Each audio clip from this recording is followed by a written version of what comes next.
جونتر بيبعت رسالة تهديد قوية جدا لجون سينا وتدمير LA نايت من الفيجن وعودة الشخص المقنع مرة تانية. يلا بينا نشوف اللي حصل في الماندي نايت رو. ما تنساش اللايك والشير والسبسكرايب، ويلا بينا نبدأ الفيديو.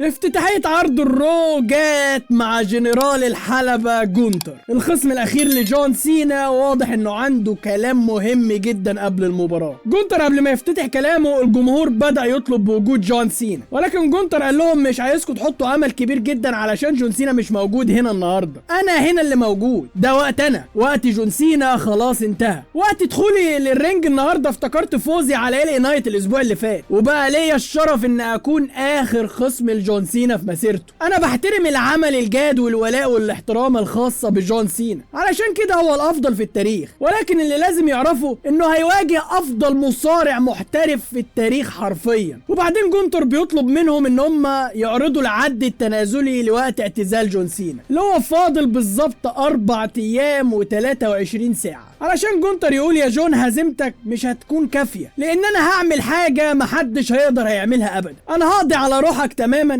احاول اذلك، احاول احطك تحت ضغط كبير جدا، علشان ما يبقاش قدامك غير خيار واحد بس تعمله، انك تستسلم. وبعدها جونتر ساب الميكروفون وساب الرينج وراح واقف قدام العد التنازلي بتاع جون سينا ويبدا يبص له، وانتهت الفقره على كده. من كلام جونتر انه عمال ياكد على موضوع الاستسلام ده. مش انت يا استاذ جون سينا بتقول دايما ان هو نيفر جيف اب، انا مش هستسلم ابدا، انا هلعبك الماتش الاخير ده واحاول احطك تحت كم الضغط الهائل اللي انا هعمله عليه، واجبرك على حاجه واحده بس، انك تستسلم، انك تخرج مستسلم من المباراه. اللي هو جونتر انا مش عايز افوز بالتثبيت على جون سينا، نجوم كتير عملوها قبل وفازوا على جون سينا بالتثبيت، ولكن اللي انا لازم اعمله ده ان انا اخلي جون سينا يستسلم في المباراه. طب ما طالما الموضوع فيه استسلام كبير قوي كده، كنا ممكن نخلي الماتش ده سبميشن ماتش بنوع الاستسلام، ومبقاش بقاله الزمن بيتعملش داخل WWE طالما جونتر حابب موضوع الاستسلام ده. او نخلي المباراه من نوع اي كويت ماتش مثلا، كانت هتبقى احلى بكتير وهتدي طابع وقيمه للمباراه. ولكن من كلام جونتر اللي هو عمال يقوله ده، فهو واضح ان هو عايز يذل جون سينا داخل الحلبة. ورد جون سينا الوحيد عليه مش هيكون بسيجمنت، هيكون في المباراه، لان خلاص جون سينا ملوش اي عروض رو هيظهر فيها تاني. وده كان اخر عروض الرو حرفيا قبل ساتردي نايتس مين ايفنت. مش بقى الا الفرايداي نايت سماك داون ومش مهم قوي، هيعلنوا فيه عن ماتش كودي رودز واوبا فيمي، وهنشوف ايه حوار درو ماكنتاير. ولكن الفكره وما فيها لحد دلوقتي السيجمنت حلو اللي جونتر قدمه، انه بيحاول يثبت ان هو ده وقته. اظهر نوع من الاحترام قليل جدا لجون سينا، ان جون سينا هو الافضل في التاريخ، ولكن جون سينا هيواجه افضل مصارع محترف على الحلبة حرفيا. جونتر بيقول لنا من السيجمنت ده ان انا اللي هشيل الماتش، انا اللي هلعب الماتش كامل، والبطل بتاعكم جون سينا مش عليه ان هو يستمتع بالمباراه دي. انا هقول لكم سيناريو المباراه ده هيمشي ازاي. انا من دلوقتي بقول لكم ان انتوا هتشوفوا افضل ماتش في عام 2025،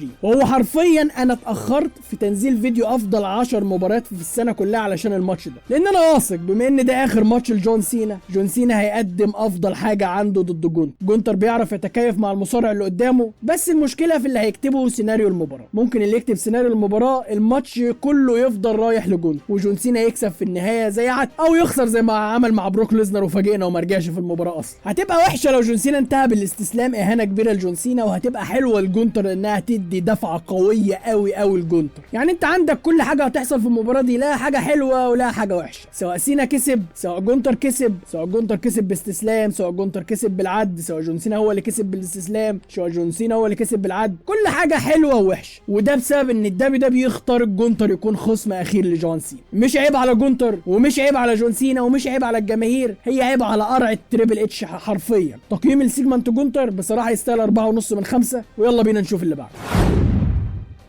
خلف الكواليس بنيجي للفيجن. برون بريكر وبرونسون ريد وبول هيمان، وبول هيمان بيبقى عايز يتكلم مع برون بريكر وبيقول له، ولكن ما بيلحقش يقول له اي كلام. بيظهر له البضال لوجان بول وبيقول له ان هو حس بعدم الاحترام من ري ميستيريو الاسبوع اللي فات بسبب القلم المعلمين اللي هو خده من ري ميستيريو. وبعدها بيطلب من بول هيمان ان هم يتكلموا على انفراد. وبعد ما خدوا على انفراد كده، بول هيمان بيقول لاول مره انه يبقى معاه دعم، ويقول له ان هو معاه حاجه هتساعده علشان ينهي مشكلته مع ري ميستيريو النهارده. وبول هيمن بيعطي لوجان بول القبضه الحديديه الخاصه بيه وبيقول له انت عارف هتعمل بيها ايه كويس، هتدي بقى ريمستيريو على دماغه، مش هو اداك بالقلم اديله بيها بقى، علمه الادب. واثناء دخول ريمستيريو على طول بيتدخل عليه لوجان بول وبيفضل يضرب فيه حرفيا وبيفضل يهين في ريمستيريو، ولوجان بول بيطلع القبضه الحديد ولكن ريمستيريو بيقدر يتصدى ليها، وبعدها ريمستيريو بيقدر يتصدى لوجان بول، ولكن فجاه بنشوف عوده الشخص المقنع مره تانية اللي بيعمل له ستامب وبيديله السوبر كيك وبعدها بيختفي. مش عارف ليه حاسس ان الشخص المقنع ده سبين. فيديوهات الفترة اللي فاتت كترت قوي على السوشيال ميديا بالتدريبات اللي هو عمال ياخدها مع راندي اورتن وشوية المصارعين دول، وطالما لوجان بول موجود في الفريق فسبيد لا ظهر مع لوجان بول قبل كده في الراس المنيا 40. تخيلوا سبيد يكون هو الشخص المقنع. انا عايزكم تتخيلوا بس احنا واصلين لفين، لان لو سبيد طلع الشخص المقنع هنيئا لك استاذ تريبل اتش. بعدها لوجان بول بيضرب ريمستيريو بالقبضة الحديدية والشخص المقنع هرب طبعا وخلاص انتهت القصة. إلي نايت بيدخل ولكن لوجان بول هرب من الحلبة على طول، وإلي نايت بيمسك الميكروفون وبيقول له انا ما كنتش متخيل ان الفيجن هيبقى اسوأ من اللي هم عليه، لكن انت لما انضميت ليهم الفيجن بقوا اسوأ وريمستيريو ما يستحقش انه يحصل معاه كده. وبعدها إلي نايت بيتحدى لوجان بول في مباراة النهارده وتم تحديدها في المين ايفنت العرض الرو. إلي نايت ضد لوجان بول. دبليو عايزه تذل إلي نايت، انت خسرت ضد جونتر الاسبوع اللي فات، يعني خلاص رتمك هدي اخسر ضد لوجان بول الاسبوع ده. يا مصطفى ما تحرقش علينا المين ايفنت يا مصطفى، ودي محتاجه حرق يا جدعان، مش محتاجه والله. تقييمي للعبث ده وعوده الشخص المقنع مره تانية والقلق اللي جواه اللي عمال يزيد ان الشخص المقنع ده شخص نكره، لا هو اوستن سيري ولا سيس رولينز ولا الكلام ده، وهيطلع شخص يوتيوبر في الاخر. علشان كده انا هديله 3 من 5 لحد ما نفهم القصه دي ماشيه ازاي.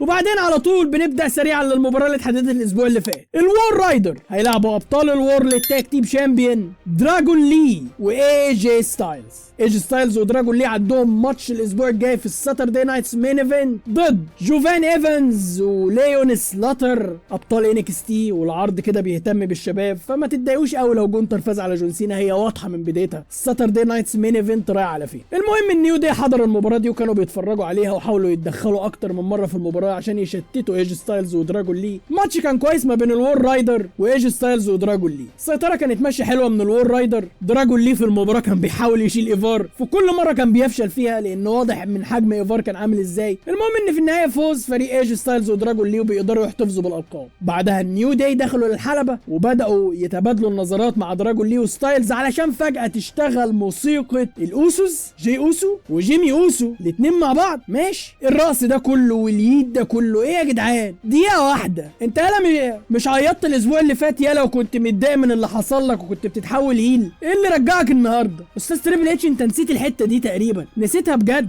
الرقص ده وعمالين يضحكوا ويعيدوا في الاغنيه ولا هم هنا، لدرجه ان جيمي اوسو بدا يعلن عن عودته هو وجي اوسو لقسم التاج تيم مره تانية، وبيقول ان جميع خسائر جي اوسو الاخيره هي السبب في عودتهم، ومن النهارده عوده افضل تاج تيم في التاريخ. طب واللي حصل الاسبوع اللي فات ده كان معناته ايه وانت متضايق ان اللقب هيبقى على كتف رومان احلى ومش هيبقى على كتفك؟ يا جدعان يا جدعان ارحموا المنطق شويه، تريبل اتش اللي انت بتعمله في المنطق ده عيب وحرام. الاوسوس بيقولوا ان هم راجعين ياخدوا القاب الفرق ولكن هيركزوا الاول على فريق النيو داي، لحد ما الاوسوس بيهاجموا النيو داي وبيخرجوهم بره الحلبه وبعدين بيقفوا وجه لوجه ضد ايجي ستايلز ودراجون لي ويبصوا على القاب الفرق. استاذ تريبل اتش طبعا انت عامل لي مفاجاه، لما جيمي اوسو وجي اوسو يخسروا ضد ايجي ستايلز ودراجون لي مباراه الالقاب ديت، جي اوسو هيقلب هيل على جيمي اوسو. اكيد انت محضر لي مفاجاه، اكيد انت ما نسيتش اللي عمله جي اوسو الاسبوع اللي فات صح؟ اكيد. فانا هصبر كده كويس لحد ما اشوف انت هتعمل ايه. تقييم للمباراه وللفقره اللي حصلت بعد المباراه اللي انا مش فاهمها 4 من 5 ونشوف اللي بعده.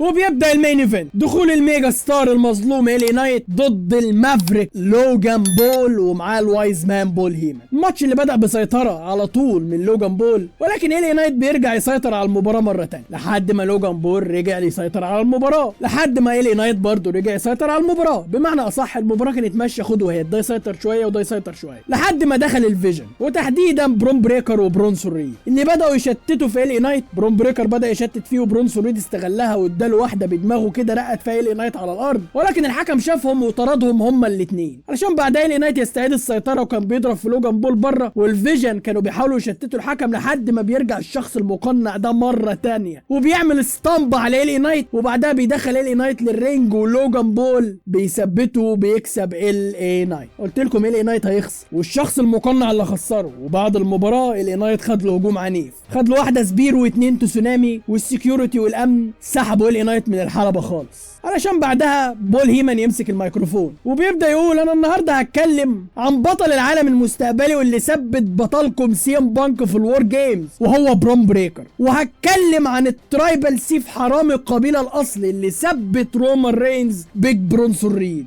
وهتكلم عن اكبر وجه على السوشيال ميديا اللي اطفالكم بيسمعوا كلامه حرفيا، المافريك لوجان بول. وبعدين برون بريكر مسك الميكروفون ولما لقى الجماهير بتنادي على سي ام بانك بدا يقول انا عايز اعرف هو فين سي ام بانك، انا كمان زيكم. اللي انا عايز اقوله لكم ان سي ام بانك اللي عامل نفسه جيد لاصدقائه لما ساعه ما رجع الدبليو دبليو في عام 2023 وعمال يلتقط الصور ويتصرف بشكل كويس، والجميع عارف ان هو ده احتيال. تخيل انك بتدعي نفسك طوال مسيرتك انك شخص منضبط، لا بتشرب ولا بتدخن، ولكن في اليوم التالي بتثبت انك اكبر قمامه في العالم كله. انا عايز الاعب سي ام بانك بتاع 2011 و12 و13، الشخص اللي كان واقف فيس تو فيس لزاروك، الشخص اللي احتفظ بلقب الاتحاد لمده 434 يوم وكان واجهه شركه حقيقيه، الشخص اللي كان صوت الجماهير في الوقت اللي الجمهور ما كانش له صوت. ولكن للاسف يا سي ام بانك بشخصيه 2025 انا هقضي عليك بسهوله وهاخد منك اللقب، ومش اللقب وبس، وزوجتك كمان لو انا عايز. الموضوع بسيط جدا يا سي ام بانك، سبير 1 2 3 والماتش هيخلص بكل سهوله لانك شخصيه ضعيفه ومحتاله حاليا. اللي هو برون بريكر انفجر في السيجمنت ده حرفيا، عمال يتطور على المايك، عمال ياخد بوينتس حلوه في ترتيب افضل المصارعين، لان بالسيجمنت ده كمان انا ممكن ارفعه مركز كمان، وطالما اترفع مركز كمان اعتقد ان هو هياخد مكان حد كبير قوي في القايمه. برون بريكر بصراحه السنه دي عجبني جدا، كان لازم من اولها كمان يبدا يتكلم على المايك. انا شايف ان خروج سيس رولينز من الفيجن اداله فرصه كبيره ان هو ينطلق ويظهر مواهبه على المايك بشكل كبير. شابوه جدا لبرون بريكر، عجبني. سيجمنت تاني على التوالي كويس جدا لحين عوده سي ام بانك من الفيلم اللي هو بيصوره مع نتفليكس. خلف الكواليس بقى ال نايت كان بتحاول ترد فيه الروح كده، ولكن لوجان بول وبرونسون ريد ما سابوهوش، بار بومبا على الترابيزه وكسروه عليها. برونسون ريد شاف انه لسه في نفس فقام واخده على العربيه وعامل له عليها واحده تسونامي طرب. فال نايت كده ودع السنه دي حرفيا ومش هيظهر تاني. كده ال نايت راح اجازه، والاجازه دي هيرجع منها على الرويال رامبل او في بدايه السنه. وانتهى عرض الرو على المشهد. مين ايفنت بصراحه محير، الشخص المقنع بدا يظهر كتير، وانا للاسف عمال اشوف ان الشخص المقنع ده مش هو نفس الشخص المقنع اللي ظهر في سرفايفر سيريس. حاسس ان ده خاسس شويه، والله العظيم حاسس ان في ريحه من سبيد، مش عارف ليه حاسس ان هو سبيد. مين ايفنت حلو، عجبني السيجمنت بتاع برون بريكر قوي قوي قوي. مستعد لعوده سي ام بانك اللي هي مستحيل تكون عرض الرو الجاي ولا اللي بعده. برون بريكر هيفضل شايل الاحداث بتاعه عرض الرو دي، من الناس ما تسالش عن رومان رينز خالص. رومان رينز اوت، رومان رينز بقى على السنه الجديده ان شاء الله نبقى نعلن ظهور. عرض الرو مين ايفنت، عرض الرو كويس، يستاهل 4.5 من 5. اما عن عرض الرو النهارده فبصراحه احداثه غريبه ومريبه. جونتر الشخص المقنع ظهر مرتين، سيجمنت حلو لبرون بريكر، فانا بصراحه شايف عرض الرو النهارده يستاهل 6.5 من 10. وبس كده يا شباب في الدنيا، ده كان فيديو النهارده. ما تنساش تتابعنا على صفحه الفيسبوك وتتابعنا على حسابات الشخصيه الفيسبوك والتيك توك والانستجرام. كان معاكم مصطفى محمد، واحلى سلام.